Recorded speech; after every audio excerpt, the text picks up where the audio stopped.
ಇಲಾಖೆಯಿಂದ ಬರಬೇಕು. ಪ್ರಪೋಸಲ್ ಬಂದ ತಕ್ಷಣ ಅದಕ್ಕೆ ಈಗಾಗಲೇ ನಾವು ಪ್ರತಿ ವರ್ಷದಲ್ಲೂ ಇಷ್ಟು ಹಣ ಹೊಸ ಕಟ್ಟಡಗಳಿಗೆ ಅಂತೇಳಿ ಅಲೋಕೇಶನ್ ಮಾಡಿರ್ತೀವಿ.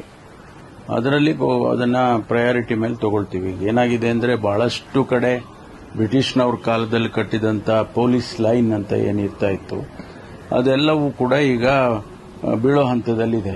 ಇಡೀ ರಾಜ್ಯದಲ್ಲಿದೆ, not necessarily in Bangalore.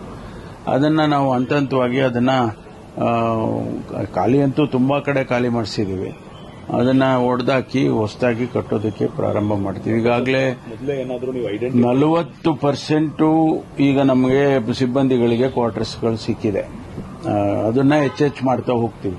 Police ಗೃಹ ಅಂತ ಏನೇನು ಕಾರ್ಯಕ್ರಮ ಮಾಡ್ಕೊಂಡಿದ್ದೀವಿ ಅದರಲ್ಲಿ ನಮಗೆ ಅಂತಿಮವಾಗಿ 80-90% ಆಗಬೇಕು ಅನ್ನೋದು ನಮ್ಮ ಉದ್ದೇಶ.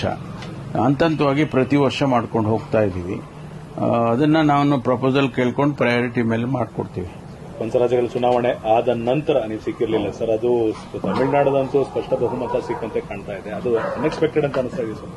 ಅನ್ಎಕ್ಸ್ಪೆಕ್ಟೆಡ್ ಅನ್ನೋದಕ್ಕಿಂತ ನಾವು ಅಷ್ಟು ಬೇಗ ಅವರ ಪಾಪ್ಯುಲಾರಿಟಿ ವೋಟ್ ಆಗಿ ಕನ್ವರ್ಟ್ ಆಗುತ್ತೆ ಅಂತ ನಿರೀಕ್ಷೆ ಮಾಡಿರಲಿಲ್ಲ.